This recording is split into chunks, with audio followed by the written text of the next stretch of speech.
have today. I would like to first start by welcoming everybody and thank you for taking the time out to be with us. Let me introduce our three special guests that we have with us today. We have Pastor Jacqueline, who is the Director of Spiritual Care and Services at Star King, who is also a credentialed minister with the UUA. She most recently worked for the First Unitarian Church of Oakland. As well, we have our acting president and one of the faculty members, a previous UUA interim president, Reverend Dr. Sofia Betancourt. And as well, we have Reverend Dr. Jonipher Kwong, who is the UUA Ministerial Credentialing Director.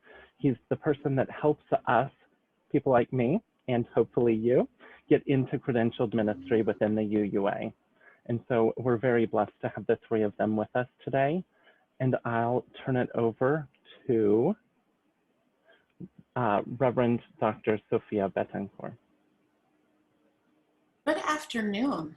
I am so delighted to see this many beautiful faces in our meeting. And I want to thank you for taking this time, yes, but also in a way, a leap of faith. I can say for myself as a Star King alum, I know what it felt like simply to ask for a course catalog in the mail, much less be in conversation with anyone about the blessings and gifts and possibilities of advanced theological education. So I want to honor just the journey of being here. And if I might briefly, Matthew, if you don't mind, light a chalice. I think that's just grounding and a good reminder that this is faithful work.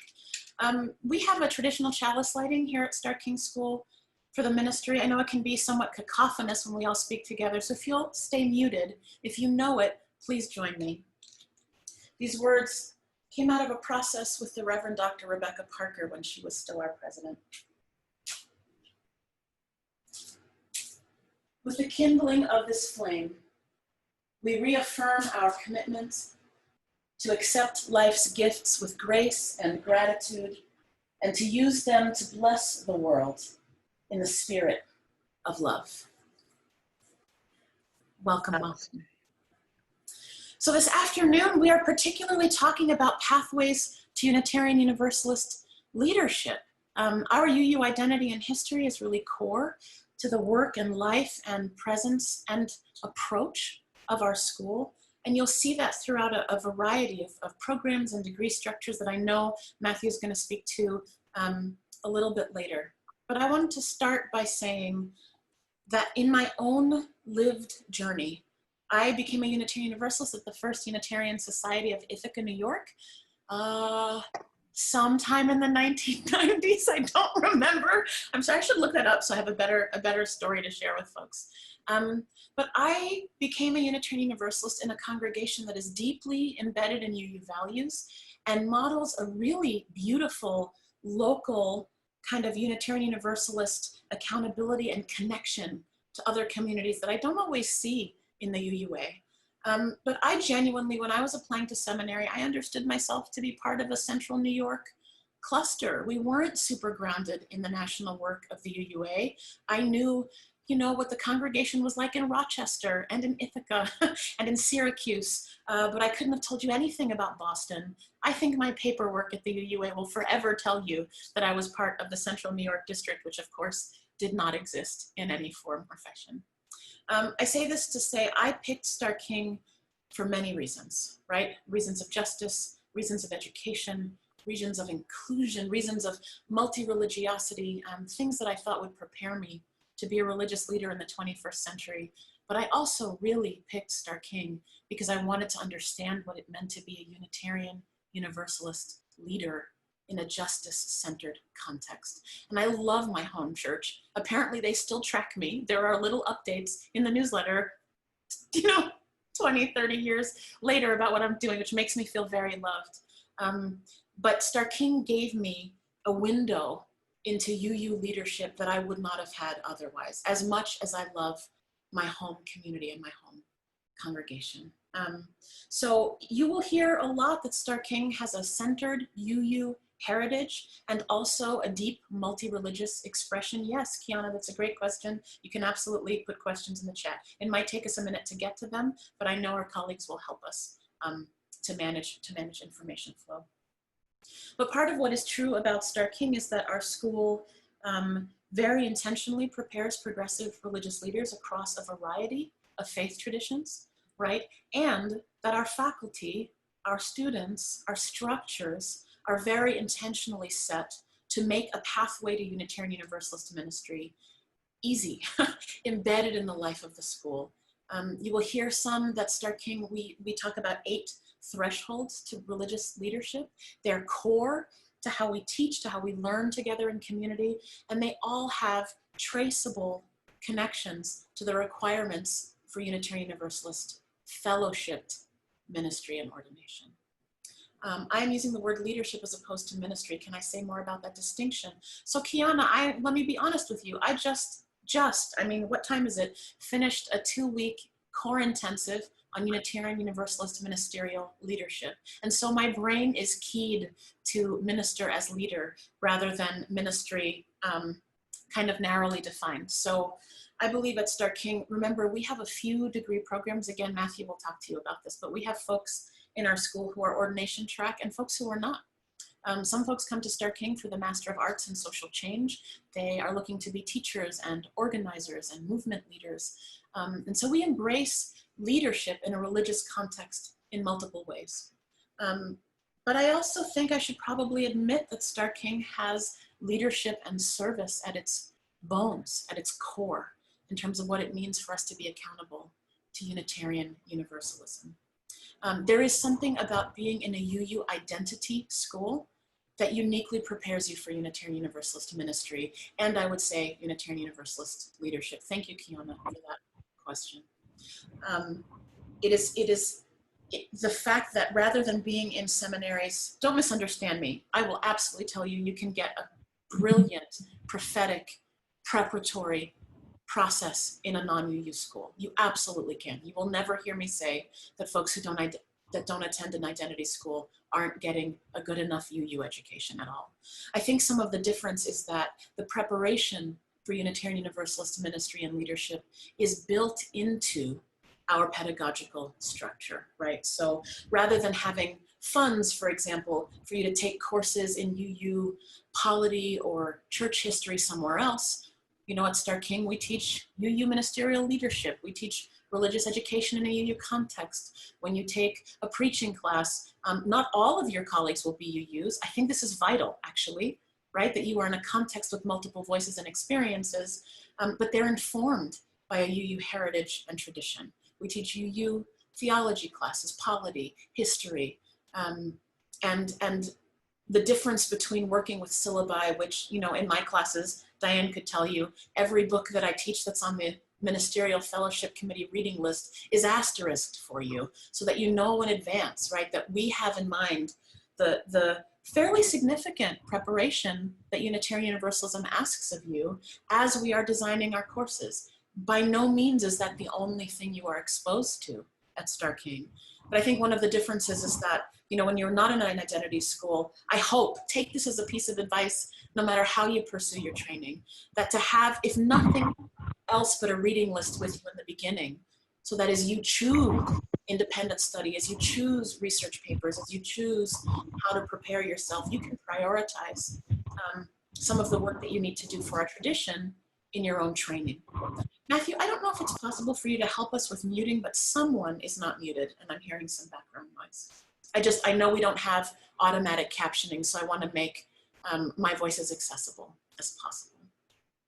Anyway, I think there are incredible joys in being in a UU school.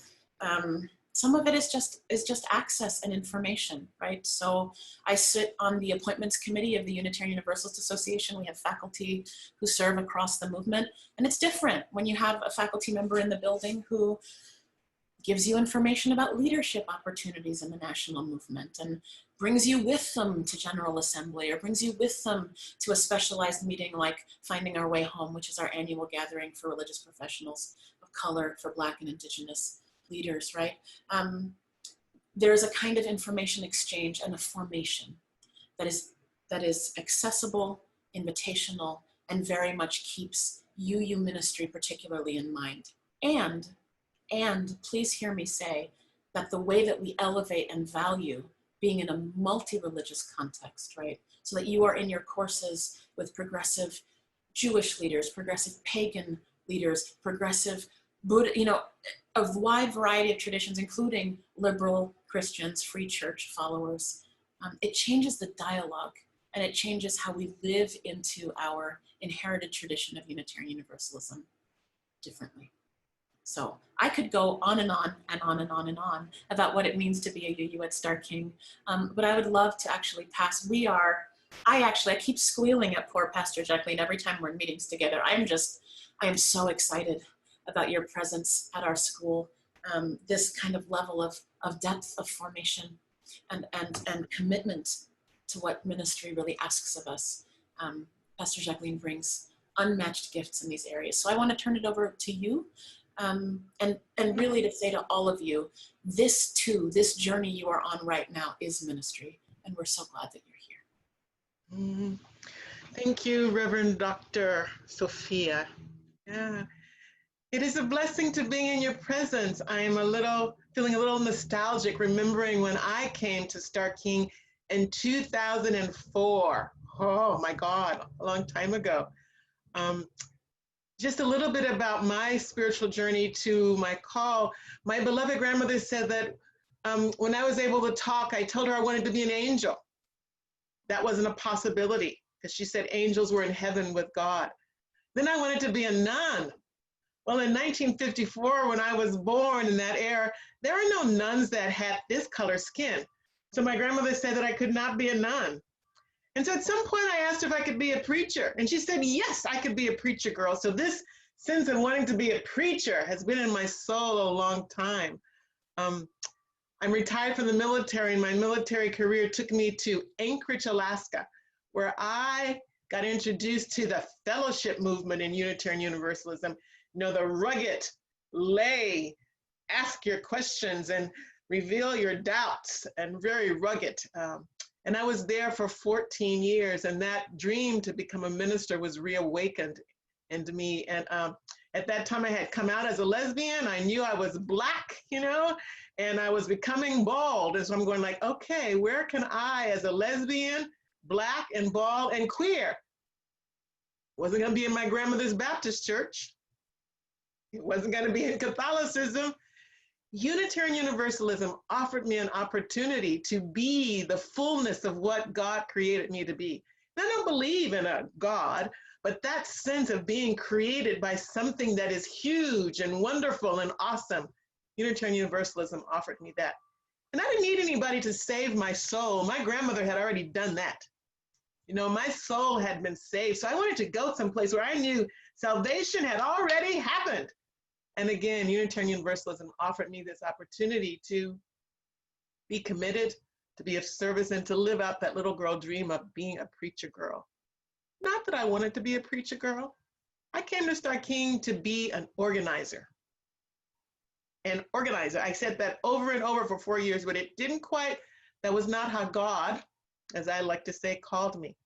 So I am so happy to be among you today as a preacher, to talk about the Unitarian Universalist Formation Network.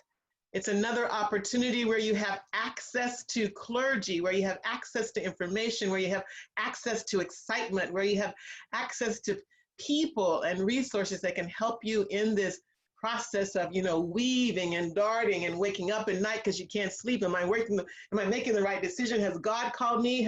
What has called me to this thing that I don't quite understand yet? Well, we have some resources for you, and the Unitarian Universalist Formation Network is one of those resources. It is a joint project between the UUMA, the Unitarian Universalist Ministers Association, and the UUA, the Unitarian Universalist Association of Congregations. They've come together to create this opportunity for anyone who's an aspirant and anybody who's a candidate. And that will be all of you. Maybe it is some of you right now, but it will be all of you perhaps at some time.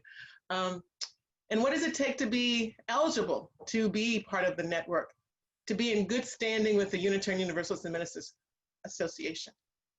Ministers Association, a lot of letters. What does it mean to be in good standing? I encourage you to answer that question for yourself by going to the UUMA website and looking at our covenant.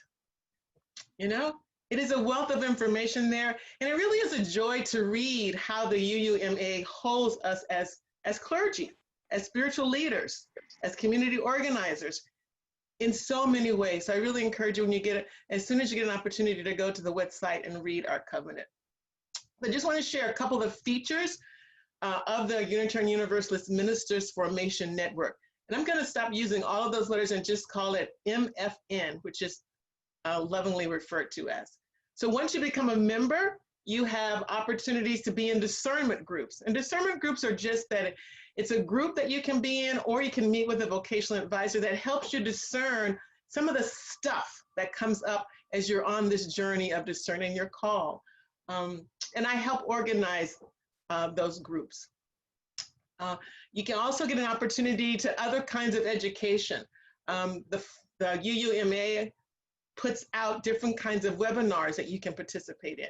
And some of them are really, really interesting, and you can choose the webinars based on what your interest is or what you think your interests are in this formation process. The thing that I like most about the Formation Network is the collegiality that comes with it. You get an opportunity once you join to once a year to go to a retreat. And those retreats historically have been in the Benneville Pines, which is, I think, east of the Ontario airport.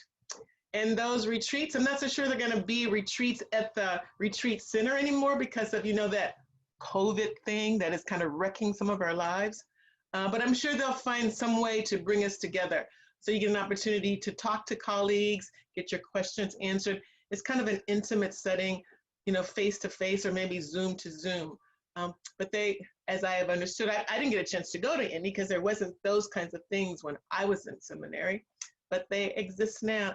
And I hear from other folks that they can be fun. And the last thing I want to say is kind of like, how does my role as my new role at Star King help this process? I'm going to be putting together some cohort groups that are identity specific for Unitarian Universalist people on the track to becoming spiritual leaders, clergy, organizers, that I hope that you'll participate in. You can come and see me individually for some spiritual direction, because trust me, there will be times when there will be some angst. If there's no angst, you may want to come see me because something is not working. Because this is really serious stuff. And then we can talk also about resources that are available to you, like scholarships. Reverend Kwong is going to talk about scholarships. And there may be resources that you need that are not available, and we can organize around that and get those resources created. So that's a little bit about me, where I've been, where I'm going, and how I can be of service to you. And I really look forward to that. So thank you again for your courage and your wisdom of choosing Star King. And I'll turn it over to Reverend Kwong to talk about scholarships. Thank you, Pastor Jacqueline. I too was thrilled whenever I heard the news that you're in your new position, because we worked together in the past. And so it's good to begin this new adventure the very same day together, July 1st of this year. And in a way, I hold identities that are very dissimilar, shall we say, to my predecessor, David Petit, whom some of you may have been in touch with or may know. He's been in this position. He was in this position for 18 years. He was a birthright Unitarian Universalist and went to Star King School for the Ministry. I, on the other hand, and as you know from his outward appearance, he's a straight white male, right? And I, on the other hand, did not go to a UU-identified seminary, not because I particularly didn't enjoy the theology or the direction of UU-identified seminaries, but because they were all in the northern part of the United States. And I still do live here in Southern California, and I can't stand the cold weather. So it was purely for climate reasons that I did not go to a progressive seminary in the Bay Area or elsewhere. And also at the time, I got my call to ministry, not within Unitarian Universalism, but I was actually ordained in the Metropolitan Community Church. And I was 22, 24 years old when I started a young adults group at my home congregation, and began to be concerned about folks who wouldn't show up after 2 or 3 weeks. And so my pastor said, you know what, Jonipher, you may have a pastor's heart there. So have you ever considered ministry? So I understand how important it is to go through ministry, to become a religious professional, I should say, and be sustainable along the way, because we do believe in economic justice as well. So for that reason, we're trying to make the seminary experience and getting a theological education as accessible as possible. So every year, beginning of first year, on April 15th, mark this down in your calendar, that's not only the due date to pay your taxes, but it's the hard deadline for applications for scholarships. And as first year seminarians, you actually get a special scholarship in addition to the other quote unquote named scholarships that we give. But the good news is you only have to fill out one application. So you don't have to apply for every single scholarship that's out there. You leave that up to us to figure out which ones you qualify for or don't qualify for. And some of the qualifications may include your identity, for example. So for female identified folks, there's a scholarship for you. For people who identify as BIPOC, Black, Indigenous, person of color, or a member of the global majority, there's a special scholarship for you as well. And as Reverend Dr. Sofia mentioned, you get invited to Finding Our Way Home. And for if you want to attend General Assembly, we also have scholarships available for that. So in addition to the scholarship, and by the way, we have a special scholarship available to each of our UU identified seminaries as well. In addition to that, we try to make some of the requirements also accessible financially. So you're required to do a career assessment, for example, and we help subsidize 1,000 out of that career assessment, which could cost, I think, anywhere from $1,300 to $1,500 total, plus the cost of flying over to the career assessment place and renting a hotel or whatever at that time. So those are on your own, but we send $1,000 to the career, the development center itself. And we also help subsidize half of your background check. So just email me or my colleague Marion Bell in the Ministerial Credentialing Office for that. And we also subsidize up to half by giving out an internship stipend grant to the congregation where you're going to be doing your internship. And the congregation itself is responsible for the other half. So there are many ways, and throughout the process, your formation process, where we try to support you financially as much as possible. But and after you graduate and after you enter preliminary fellowship, if you still owe some seminary debt, then we do have a debt reduction program as well, thanks to the offering that we take that from the Service of the Living Tradition during General Assembly, and thanks to our Office of Church Staff Finance, we're able to help relieve some of the pressure from any debt that you might have accrued all along the way. And I too have been the recipient of that for a couple of times now, the debt reduction program. So off the top of my head, those are just some of the ways that we're able to support you financially so that you won't end up with tens and thousands of dollars in debt that, future presidents and future governments may get rid of. But until that time, we'll see what happens in November, right? But until then, we're here to help figure out how to make this as sustainable for you as possible. And with that, who would I turn this back over to? I think me.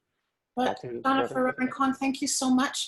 We are so blessed to have you on this call, particularly so folks can see your face early in the process. I think it's one of the most helpful things I have found in my own ministry and journey is remembering how human all the folks are who are in leadership. There's my buzzword again. I'm seriously, I'm still, it's like my brain is still in this classroom. And along the way, I've put a few links in the chat for you so you can find some pieces of information on your own, and I'm adding just one more. So the UUA has really, I feel like in recent years, reinvested in really important ways, right, in preparation for ministerial leadership. And Star King also has its own in-house levels of funding. I'm just gonna talk about two possibilities, but there's a whole list in the link that I just posted for you. One that we're really proud of, and that isn't our largest fund, but every year the St. Lawrence Foundation offers funds to both of our UU Identity Schools. This really matters. This is one of our Universalist heritage organizations, and part of their deep commitment is the preservation of universalism, of its cultural commitments, of our values, and they see a very clear connection between that and supporting students in the process for ministry. In fact, I don't know if you are able to mute your Zoom, but it would be really helpful. I can hear myself echoing back through. Thank you all for help with that. So the St. Lawrence Foundation is really helpful, and I mention it to you because I want you to remember them. Our students not only get funding for seminary, but a lot of them do research projects in the history of the Universalist Church and create resources for congregations. They've worked with a few congregations that have a Universalist heritage to provide internships. It's just, it's core to really safeguarding the tradition that we have been blessed to inherit. The other is I want to speak to the Lewis Scholarship at Star King.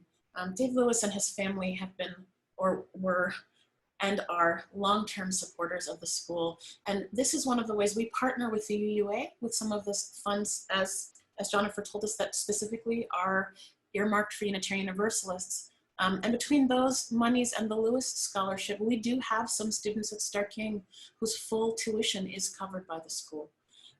We do not have enough funds to do that for every student. I don't want to make you a promise that we can't fulfill. But we are working more and more to make particularly access for folks who are in groups that just don't have their leadership or their voice prioritized. Right, that this is core to who we are at Star King. We elevate the religious voices of people of color, of Black and Indigenous folks, of queer folks, of gender nonconforming folks, of women in ministry, which is a battle I cannot believe we're still fighting in 2020, right? These and many more groups of folks, people living with disabilities, people bringing a desperately needed prophetic voice, right, into the work that religiosity and spiritual commitment can do in the world.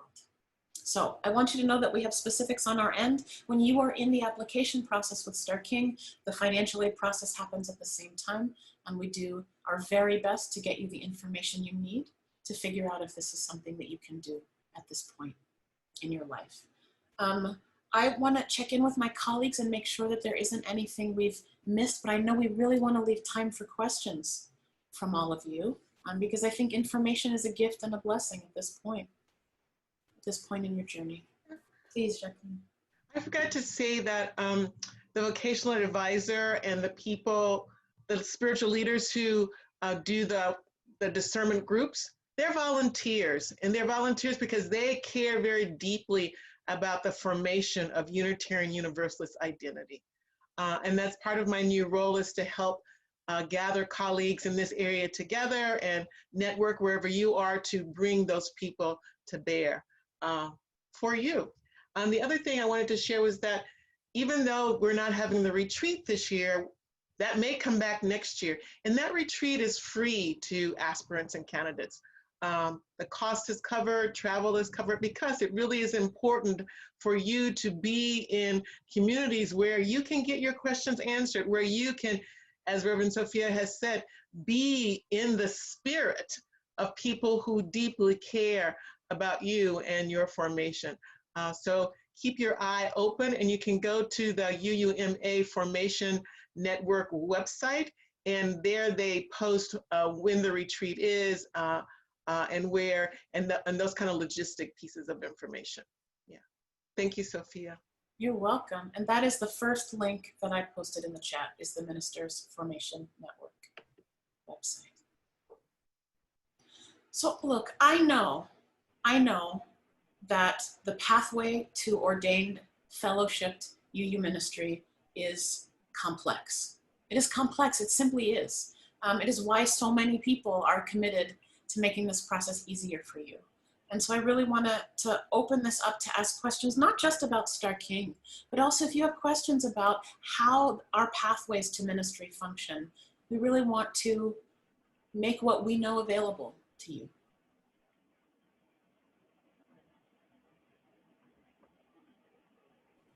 Yes, please, Peg. I had to figure out how to unmute. My name is Peg Phillips. I am very pale, white woman, Central Illinois, lesbian, Christian heart, UU brain, and I am ready to be the change I want to see, in short. What I'm really curious about is just simple logistics, especially during COVID. How much time would we be spending in a campus environment? How much can we do remotely from Central Illinois? And the more we can do here, the better we are in terms of logistics, money, time. Thank you. That is a great and timely question. And it feeds into where Star King is right now, and it feeds into who we are as a school. For us, it is a justice issue where access to seminary education, and I see Jasmine's question, I will get to that next, but access to seminary education, we believe, needs to be made as possible for the highest number of people as we can. So we have, for quite some time now, had distance learning as central to our community. We absolutely still have high residency students who are primarily on campus. I'm speaking right now about our everyday norm, right? Pandemic is an increase in that. Because of that, however, pivoting in the middle of a pandemic to having all of our meeting spaces and all of our classes online was a little stretch for us, but not, you heard stories about faculty kind of having to learn entire new systems, and that's simply not the case at Star King. We have a student right now who's in Scotland. We have a recent alum who was in Singapore. It used to be, literally up until a month ago, you were required by the federal government to do at least 1/3 of your credits in high residency. There are lots of options for how to do that at Star King. We have intensive periods where folks come in for a week and they're in class 8 hours a day. So they do 40 classroom hours in 1 week, often with preparation in advance and with some work afterwards. We have full semester courses, of course, at the same time.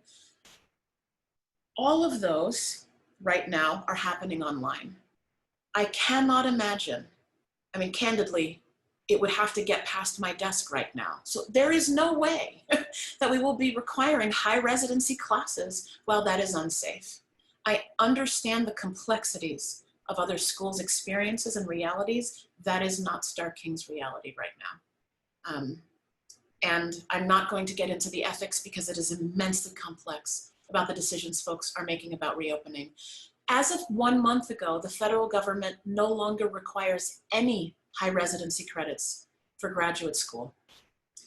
So you can do your entire degree in low residency. Now I want to be candid and transparent with you. That is the value we try to bring to all of our communication.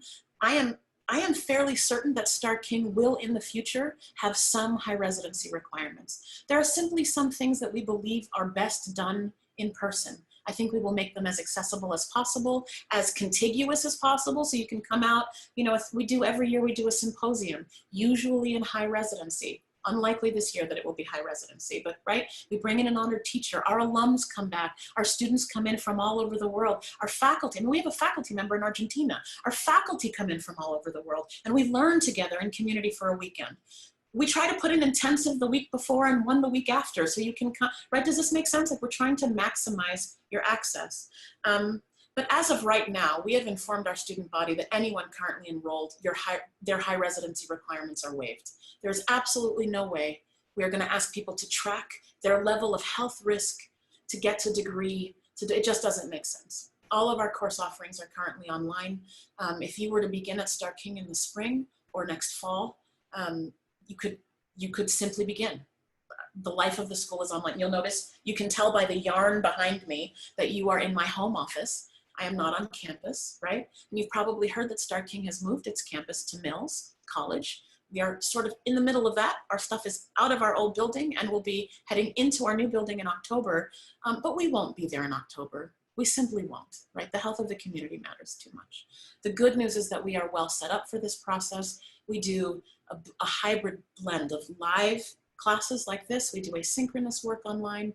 Even when folks are in high residency, we have students, we call it on the wall, right? In a large projector, we might have 4 students in different parts of the world and we have people in the room. We pass microphones, we have video cameras. We have gotten creative about what it means to build community across distance. It's a justice issue. Right now, it's also a health justice issue.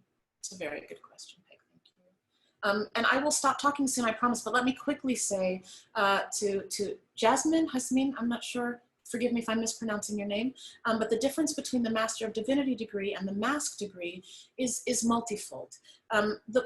There are courses that overlap, and we have students who actually choose to do both. The Master of Arts in Social Change is a degree that actually has fewer credit requirements. It's a shorter degree program than the MDiv. A lot of that work is focused on, sorry, I'm reading and speaking at the same time. A lot of that work is focused on community organizing. So our students preparing for ordained ministry and our students preparing for justice work in the world hold some similar values, right? We take joint classes on leadership, on organizing, on goodness, self-care through that kind of work, on using your prophetic voice, on writing from a theological perspective, on ethics, healthcare, aging. A lot of things are in common.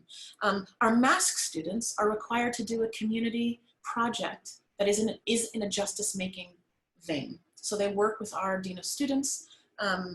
They bring some kind of a teaching opportunity back into the school around the justice work that they're doing, which is always a highlight for me. I try to get to as many Mask presentations as possible. Our MDiv students have a few more requirements around arts of ministry, right? You can graduate with a Mask degree without ever taking a pastoral care class or a preaching class, although you'd be super encouraged and welcomed to do those things. You know, spoiler alert, actually those skills are needed in religious organizing as well. Our MDiv students also tend to be juggling more requirements. Either, you know, we have military chaplains who are UUs, who have requirements from the UUA, Stark King's age thresholds, although they map with UU requirements, and then they have requirements, right, from the body that they're going to be serving in. So I would say that our MDiv folks tend to have more vocational training, and that our Mask students tend to have a little bit more communal organizing lived experience, except that our students cross-pollinate and really do both. It depends on the kind of structure you're looking for and the emphasis of the work that you're wanting to do. Matthew, can I ask you to answer Kiana's question about deadlines and scholarship deadlines and admissions? Can I put you on the spot for that? Happily, I would love to. So as far as the Stark King scholarships go, we actually have proactively made sure that we're keeping funds for both of our admissions start dates. So we specifically keep dollars that go for our incoming students that start in August or in the fall semester, and then again for our students that start in January or then in the spring semester. So actually another way that Stark King has really worked to counter oppressions in time, energy, and capacity is when you fill out the admissions application, we have actually built the scholarship application into the admissions piece of this. So you're not filling out 2 different applications with the same information. You fill out one and it's used for both pieces of that. That way we're able to get you both an admissions letter in a timely manner, and then quickly following that, a scholarship award letter for those students that do qualify. The UUA scholarships do have the one deadline in April, and that is the only deadline that the UUA has. But Star King, we really have been committed to ensuring that we have dollars spread across the year for all of our students that are coming in.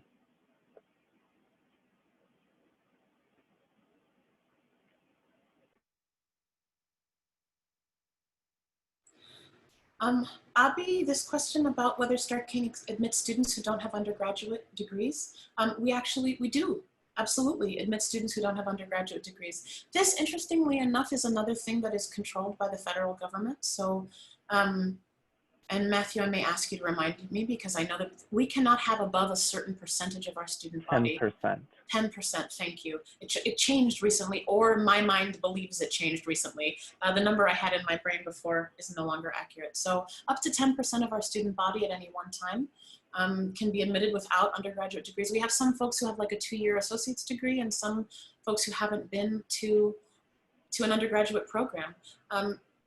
Star King's application process is in many ways self-driven. You will see by the kinds of questions that we ask you and the type of discernment we ask you to do, that there is, in a way, your own internal journey that talks about your readiness for this kind of training.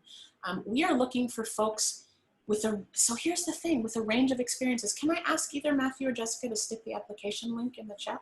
Although Matthew, you look like you're looking to do that already. Thank you. So I want to say there is no one perfect Star King student. There isn't. If you are applying to Star King and you haven't done an undergraduate degree, you know, I will say that we will probably pay attention to the style of your writing. This does not mean that we're looking for highly academic writing in your application process. We want to know where you are in your spiritual journey. We want to know your understanding of community. If you're able to communicate, call, even in the midst of the, can we just be honest, often discomfort of being in that moment of saying, fine, fine, fine, I'm applying to seminary, right? We all have our journey with that. My grandmother says God always wins. So I wasn't the one who wanted to be multiple different things like Pastor Jacqueline, but my grandmother wanted to become a nun and her mother said no. And then my aunt wanted to become a nun and her mother said, my same grandmother, right, said no. The reason being they didn't like that they would be beholden to the rules of the priests. So when someone informed my grandmother that I was in seminary, she said, well, I guess God always wins. And when I got off the airplane in Panama, what she said to me, first, not hello, not I love you, not I miss you, not I'm proud, it was, can you still get married? Literally, not even hello. I was like, yes. Do you have to obey anyone's rules? I was like, well, I mean, ethics, but no. Are you happy? Notice this was question 3. Are you happy? Yes, I'm happy. Then I'm proud of you. God always wins in the end. Okay. Actually, though, this process, what are we looking for? We're looking for your readiness to wade through the messy, muddy waters of formation. We're not looking for formed ministers. Professionalized, I mean, because I believe the reason why I use leadership and ministry to mean a whole bunch of people is I believe ministry happens everywhere, not just in religious community either, right? But if you are expressing a readiness not to be a perfect formed religious leader, but to do the work, to do the internal wrestling, to do the letting go of values you thought you knew would be yours forever, and to be changed by the people near you, and to ask the kinds of questions that you haven't even considered yet. That's what we're looking for. We're looking for a journey readiness, not for a complete religious professional. Because if you were a complete religious professional, you wouldn't need to come to Star King.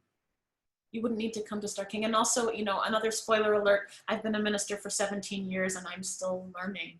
Like, one of the blessings of ministry is that we are constantly in formation.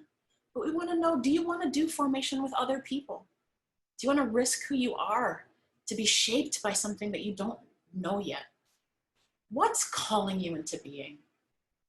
Right? All of you have a story. If you tell us honestly where you are, I don't need you to be perfect.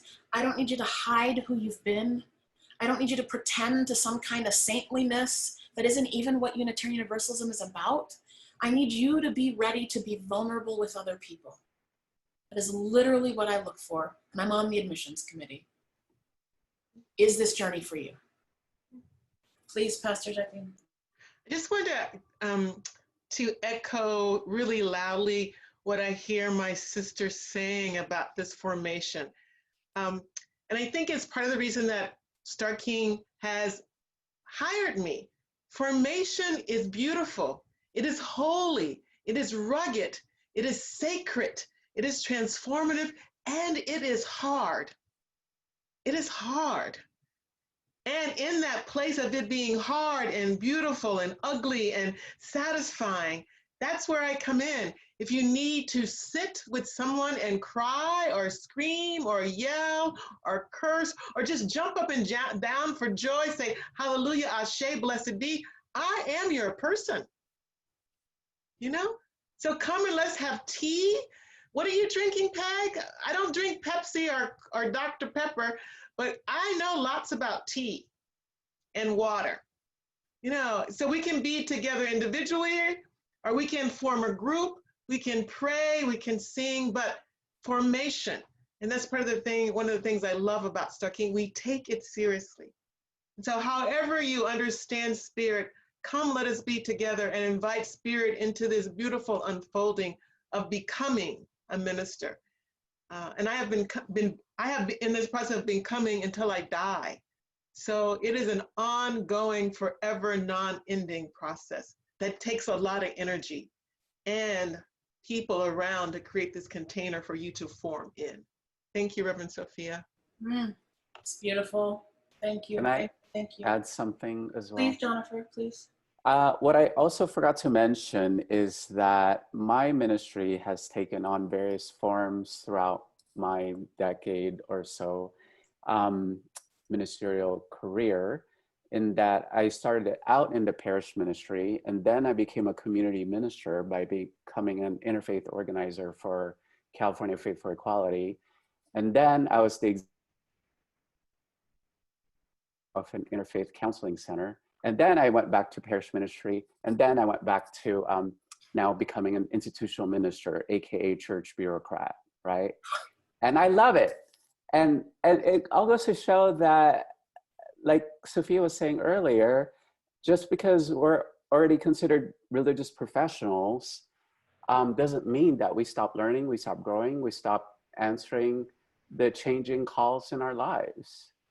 And so I want to affirm that, you know, the formation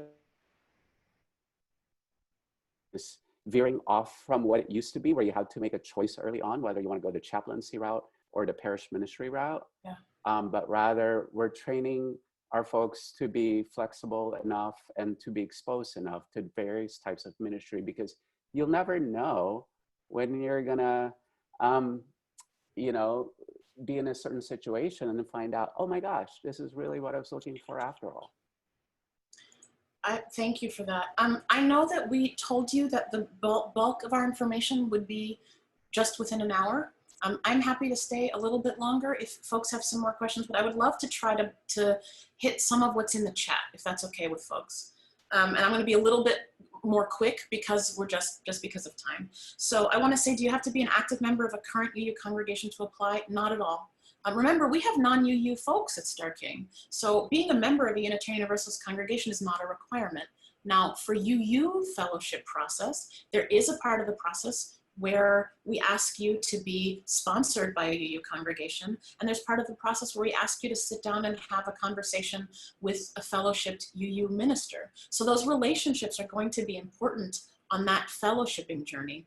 But the journey of fellowship is different from the journey for getting your MDiv or your master's degree at a school. Star King helps you with both, but we're not accountable in the same way.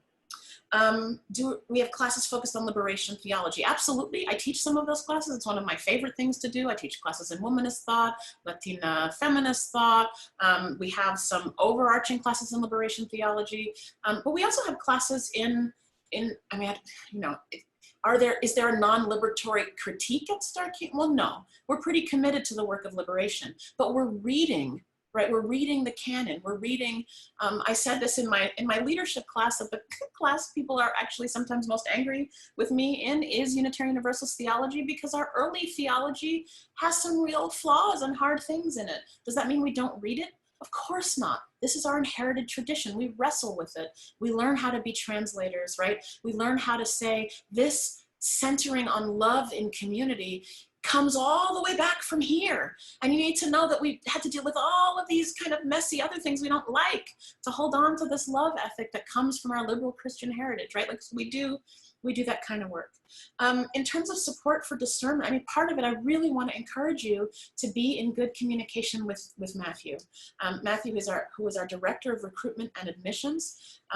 I know there is this blessing where his work with folks is truly that work of supporting your discernment.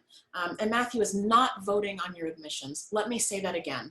So no, I think it matters that you know you have someone you can talk to who knows the school intimately, who is not going to say to the admissions committee, yes or no on this person, right? He is the person that you can talk to and just know that whatever you think it's the most outrageous question in the world, sorry, Matthew, please ask Matthew.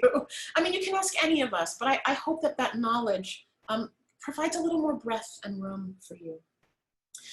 This question, how do you know if you're called to ministry or a deeper spiritual life? Such an important question. And I want to acknowledge that part of that is actually a shortcoming in our own congregation sometimes, right? We have brilliant people doing the work of faith formation in our communities. And sometimes that work isn't being fully done, right? I absolutely know folks who want to get more education about Unitarian Universalism because they're just not getting it in their religious community. That still has value. I want to say two things. Stark King has certificate programs that aren't full degrees. There is a certificate in Unitarian Universalism. It takes about 6 classes. It is overseen by our historian, the Reverend Dr. Meg Richardson, who's brilliant. You can come and do study at Stark King with no expectation that you must become a UU minister at the end. We also have special students, and I want to encourage you, a lot of folks who are thinking about seminary, simply register in one class with us. We allow that. I make room for special students all the time. It's awesome. Everyone from alums to folks from other schools to folks who are considering school, you can do that work.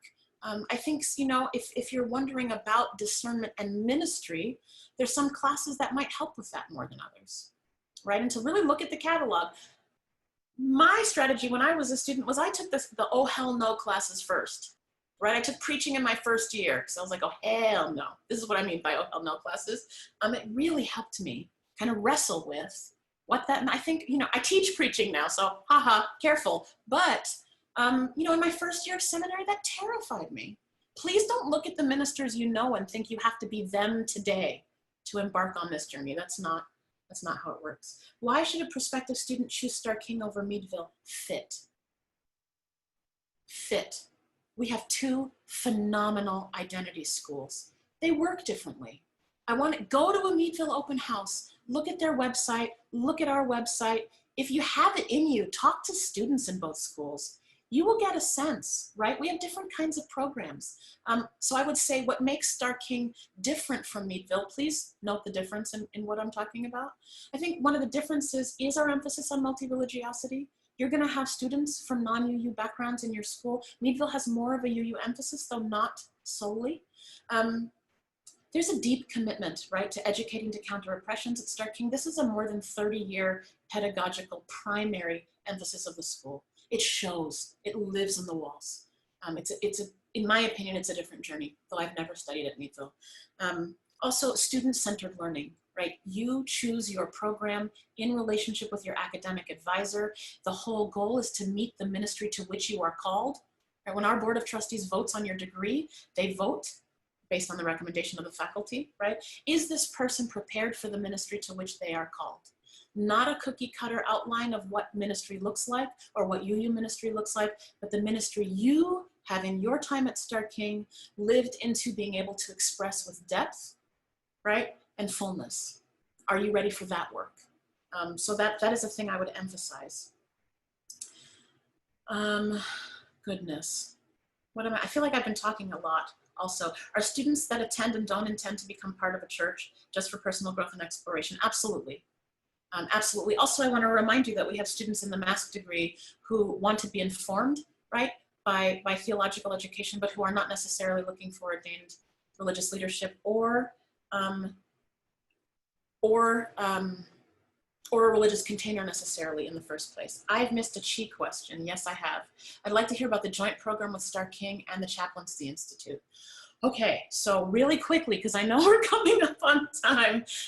The Chaplaincy Institute is an independent organization in the Bay that focuses on, I want to say, interfaith chaplaincy, right? And they have an ordaining body within the school.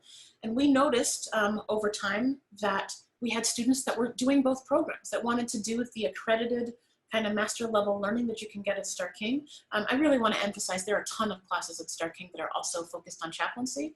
And then that they also wanted to do the Chaplaincy Institute's path to, I default to the language of multi-religious chaplaincy and progressive ordination as well. So some of our students are in the joint program. We have alums and students who are chaplains who are not in the joint program.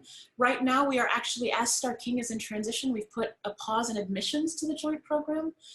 What we're saying to folks, which is true, this has happened before in our past. Our practice has been to have anywhere from a semester to a year and a half of students doing work at Star King before they start taking classes at Chi. So what we've said to folks is that if you wanted to get started, you really could, as it is. Ministry at Star King has always included community ministry. I should not say that. In the modern era, right, has long included community ministry. I wish I could say that UUism had long supported the importance and centrality of community ministers, but that's just not the case. I am going to hang out for a few minutes. I want to make sure to say this from Matthew, just to emphasize that Matthew's contact information is in the chat. Please, we know more questions are going to arise for you. This is a good sign. Please reach out to us. We're not going to hear too much from you. We want to be with you in this journey as you are thinking about what's the next best thing. And I want to stop talking and ask my colleagues if there's anything they want to add. I want to thank you personally for everybody showing up and the energy, love, and support that you put into Star King and spending this time with us. I did throw my contact information in, mwaterman, W-A-T-E-R-M-A-N, at sksm.edu, as well as my cell phone number. You can feel free to call or text if there's any way that I can help support you. And I own all of this stating that I am about to transition over into a meeting for worship for my internship. And so I am holding both of these pieces together, working a job and going to Star King. And so I know that it feels daunting sometimes to do more than one thing at a time, but also I am living proof, I believe, that we can go to seminary in addition to having a full life. I won't tell you about how many times I've had to bother my child today to get onto Zoom for his classes, but just owning that there is such a full life that each of us holds, and we can do it together. But if I can be of any support on this journey, please know that I'm here for you.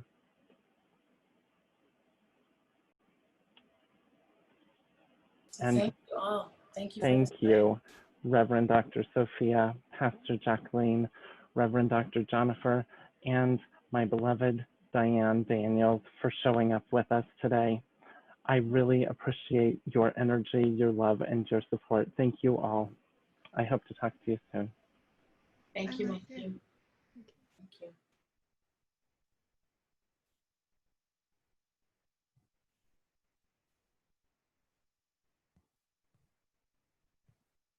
So I have about 30 minutes before I need to be in another meeting. Was there anything that we missed? Any last questions anyone wanted to? Please feel free to step off. We are now over our official formal time. Diane. Hey, everybody that's still hanging out. My name is Diane Daniels. I am a current third-year student at Star King. Wanted to give you a student's perspective. I came to Star King as a special student. The way the timing worked for me, I was in between semesters, and Star King made it possible for me to complete my application process, get started with a class right away, and then I was able to continue on and be formally admitted. I will tell you that I chose Star King because everybody I fell in love with from the pulpit had gone to Star King. I am a 20+ year Unitarian Universalist, member of a church in Norwich, Connecticut, where I live. I am a low-res student. Most of my classes, the majority, vast majority of my classes have been taken over Zoom. And when the world shifted because of COVID, I had absolutely no worries and no insecurities because of Star King. I am practically a Zoom expert. I've been called to help out with remote worship services at the church I'm doing my internship at. Through Star King, I also have learned so much about myself, about my formation as a minister. I am an MDiv student, aspiring to be ordained as a Unitarian Universalist minister.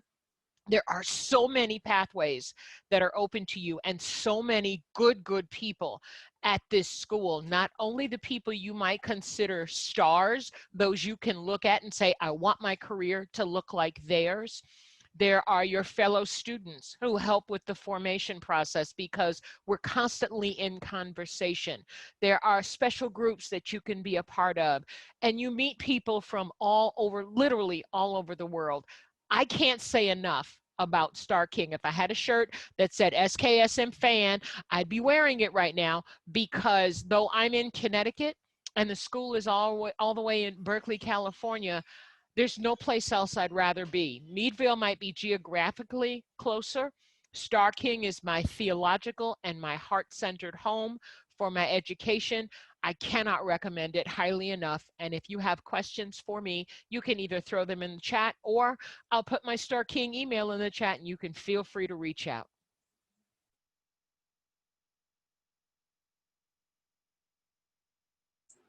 Thank you, beloved.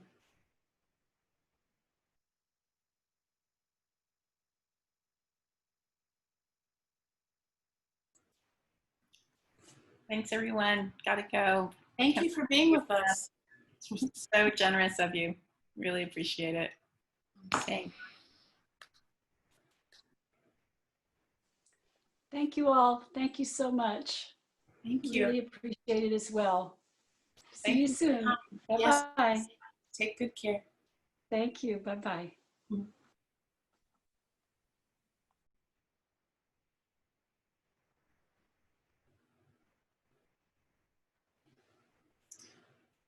Jonipher, I also really want to thank you for being in this conversation.